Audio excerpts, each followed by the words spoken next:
Namaskar. Hello and welcome, hardworking aspirants. So, we are back again with another high yielding important topic for your UPSC CSE examinations. And it is related with the Ashtapradhan Council and the CHOT system. Also, include the Sardesh Mukhi system that was there. But along with that, we are also going to give you some previous year questions and some MCQs, total 5 of them, to help you understand this topic better. And by the way, we have already created 15 such topics, the videos upon them, and more 15 will be creating. So if you have yet not subscribed to it, you should subscribe to the playlist as well as to the channel so that you can get all the important topics. But before we go ahead, a very quick info: if you are preparing for APPSC or for TGPSC and you are a serious aspirant, you must be thinking from where should I prepare. And to get knowledge of that, you should be knowing what actually are you going to get while you will be coaching. So this is a very good opportunity where you can check out our courses, our study materials, our classes, as well as the mentorship at a very affordable rate, and after that it will be your decision whether you want to join or not. Now let's get started with our Ashtapradhan Council, the structure and the composition. So this Ashta basically means what? Ashta means 8, and Pradhan means what? Pradhan means the chief or the minister, like Pradhan Mantri. Okay. Now the formally it was established by Shivaji Maharaj in 1674 at his coronation ceremony in the Raigad fort. So the Ashtapradhan means council of 8 ministers. Now what was the purpose of it? To manage the diverse affairs of growing Maratha state, covering military, civil, and revenue administration. What was the selection method? It was appointed based on merit, loyalty, and no hereditary initially, at least. Okay, and accountability, all ministers were directly answerable or accountable to the Chhatrapati, that is the king. So these are the 8 ministers that you'll be seeing in very detail. So let's get started. But before that, a very quick question that comes your way. Ashtapradhan in ancient Indian administration was asked way back in 1995. Ashtapradhan was a council of ministers in Gupta, Chola, Vijayanagar or Maratha administration. This is very straightforward. We should know it. And what is the correct answer? So the correct answer is here. And with that, we have also tried to give you the details of all of it. So you can pause this and see the details of it. And by the way, if you want the PDF of this classes for free, you can join our Telegram channel and there you will get it for free. Also, you can comment us and let us know. Now, the 8 ministers and their portfolios. Let's see Peswa or the Pant Pradhan. He was the prime minister, the head of all the ministers. He was the head of the council, overall administration, and the general governance. Then comes the Amatya or the Mujumdar. Now, the Amatya or Mujumdar was the finance minister or the accountant general. He was responsible for the state accounts, revenue management, audited the finances as well. Then comes the Surunavis or the Sachiv. He was the chief secretary, royal edicts, official correspondence, and state documentation was his responsibility. Then comes Vakya Navis. Vakya Navis was a interior minister. He was responsible for the internal affairs as well as for intelligence gathering and for the spy system as well. That is the espionage. Now, next is Sari Naubat or the Senapati. He is the commander in chief of the army. His responsibility was army organization, military operation, and defense. Then comes Sumant or the Dabir. That is the foreign minister, diplomatic relations, external affairs, treaties. Then you have the Nyayadhish or the chief justice. He had the responsibility of civil and criminal justice, Hindu law application. Then comes Pandit Rao or the Dandadhyaksha, or this he was in a way the head of the religious affair, the temple grants, charitable donations, and all. Let's see the second question that is there. The member of Shivaji is Ashtapradhan who looked after foreign affairs. So who looked after foreign affairs? Try to remember. Was it Peswa? No, he was the chief minister. Sachiv, he was a secretary, general secretary. Pandit Rao, he was at the top of that. So Sumant, can Sumant be the one for the foreign affairs? Yes, Sumant is the correct answer, also called Dabil. So you can pause the video here and you can see this explanation in detail. Let's get started with another important points. So the Peshwa. Who is the Peshwa? He was the architect of Maratha administration. The first Peshwa was Moropant Trimbak Pingle in 1620 to 1683. His appointment as first Peshwa after Shivaji's 1674 coronation. Now, the role and contributions when you talk about the Peshwa introduced sound revenue administration to Shivaji's regime, resource planning for defense and strategic fort maintenance, responsible for construction and administration of Pratapgarh fort, supervised fort development activities across Nasik district, and also hybrid role. He was a warrior administrator, participated in Battle of Salher in 1679. Then the administrative innovations, if you see, implemented centralized yet decentralized governance, enhanced bureaucratic efficiency, also created check and balances, preventing power concentration. There was a legacy. Moropant was the sorry guys, brain behind sound administration of Swaraj. His family continued in Peshwa office through his successors. And the evolution of Peshwa power, initially chief administrative officer under the Chhatrapati, post Shivaji era, office became hereditary under Balaji Vishwanath. Later, Peshwas became de facto rulers, Chhatrapati's position became nominal, and peak power, Baji Rao made the Peshwa office most powerful. That is what you should remember. Then comes the Amatya. Now, Amatya, if you remember, were the financial stewardship of the Maratha state. Now, the role and responsibility, they maintain all state account, also manage the revenue collection. They had to ensure the transparency in financial records and assisted in resource allocation for military and civil needs. The administrative power, if you see, supervised local finance officials like Kulkarni, party at village level, coordinated with Peshwa on budgetary allocations and oversaw implementation of revenue policies. Ramchandra Pant Amatya. He was the most notable Amatya. Tenure served as finance minister from 1674 to 1716 for 2 years. That is quite a number of years. And the economic achievement, if you see, the streamlined revenue collection by reducing the intermediaries, implemented direct taxation system that was more transparent than Mughal multi-layered system, advocated for sound monetary policies, and supervised the collection of Chauth and Sardesh Mukhi revenues. We are going to see this Chauth and Sardesh Mukhi in very detail, so don't worry. And the sorry guys, and the intellectual contributions authored Rajniti, that is on governance principle, wrote Ajnapatra, that is the royal edicts emphasizing protection of private property, theorized centrally funded naval power for coastal security, and his policies on revenue administration became model for the later Peshwas. Then comes the check and balances in Ashtapradhan system. The division of power, each minister held distinct portfolio, preventing overlap and monopoly. Advisory plus executive authority, councils advised the king and implemented the policy. There was also military administrative integration. Most ministers, except Nyadis and Pandit Rao, could lead military expeditions. Also ensured civil administrator understood military needs and prevented purely civilian or purely multi-administration at that time. Now, the Senapati's dual role, not merely military, had organizational and disciplinary responsibilities as well. He coordinated with other ministers on logistic and resource allocation. The intelligence network like Wakia Navis and Mantri collected information on internal external political development, and the judicial independence like the Nyadis and Pandit Rao ensured legal and ethical governance separate from the executive. Let's see this question. Consider the following statement about administrative measures of Shivaji.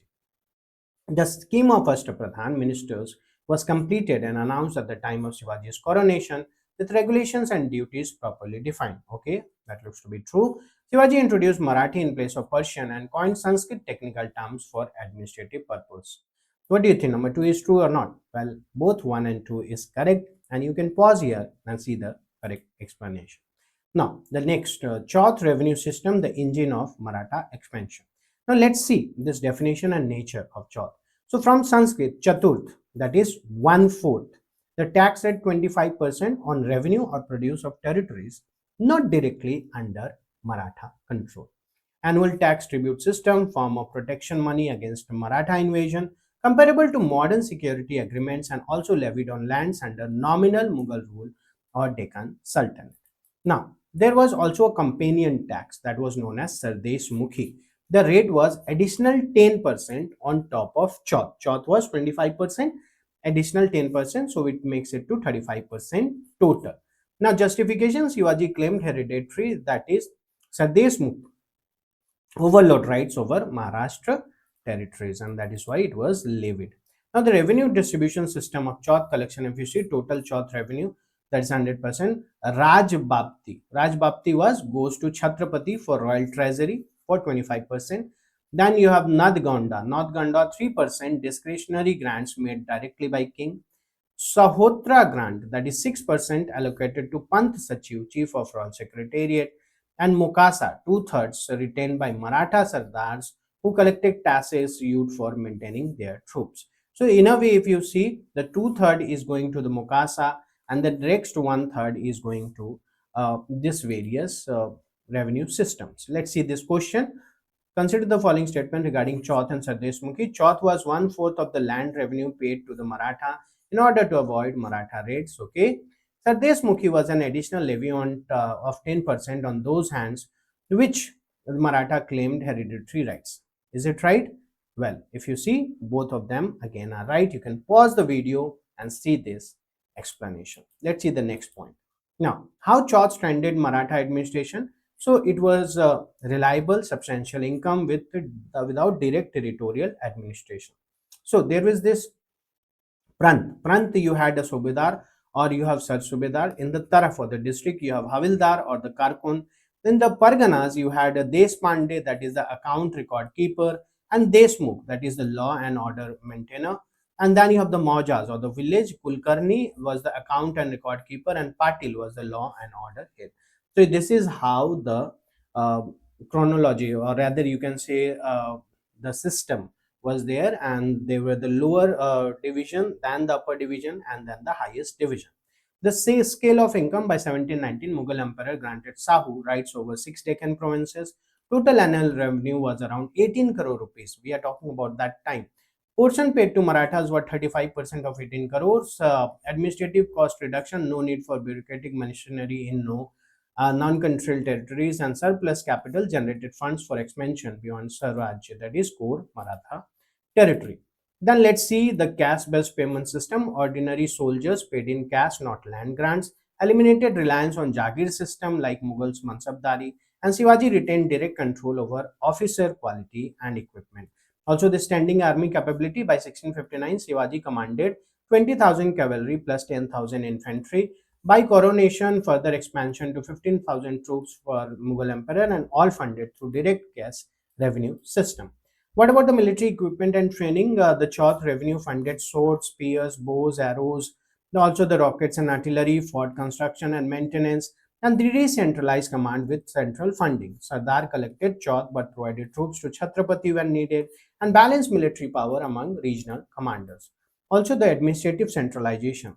Thus, the authority extension: Chauth assertion in non-Maratha region established Maratha political authority. There was the dual land revenue administration, created parallel system of direct revenue for Swaraj territories, that is Sardeshmukhi at 10%, and indirect revenue from protected territories, Chauth at 25%. The economic leverage was territories paying Chauth became economically invested in Maratha stability. Local rulers had incentives to pay rather than face military invasion, and created cooperative relationship. It was also decentralized yet accountable system where Amatya's office monitored all Sardar's revenue. Sardar retained two-thirds of the troops but had to account to central authority, and prevented accumulation of unchecked private power. Let's see the last point: Chauth and expansion of Maratha power. So the chronology of expansion, if you see, Shivaji first demanded Chauth from Deccan Sultanates, increasingly successful due to military strength. 1665 we see first formal Chauth collection implemented. 1674 Shivaji's coronation Chauth system formalized. And 1719 Mughal grant of Chauth Sardeshmukhi rights over 6 Deccan provinces to Sahu. Now, in exchange, Marathas maintained 50,000 troops from Mughal emperor, 10 lakh rupees annual tribute to Mughal, and revenue retained by Marathas 35% of 18 crore rupees. Now, heavy Chauth tributes extracted widespread Maratha expansion was there, and Marathas expanded authority to Peshawar, that is modern day Pakistan. Why Chauth was sustainable and effective?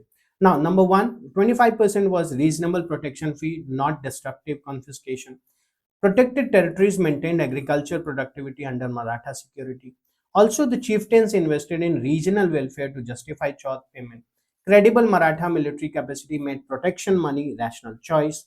Regular annual payment easier to plan their irregular conquer coast, and no need to govern or staff control territories, pure revenue extraction.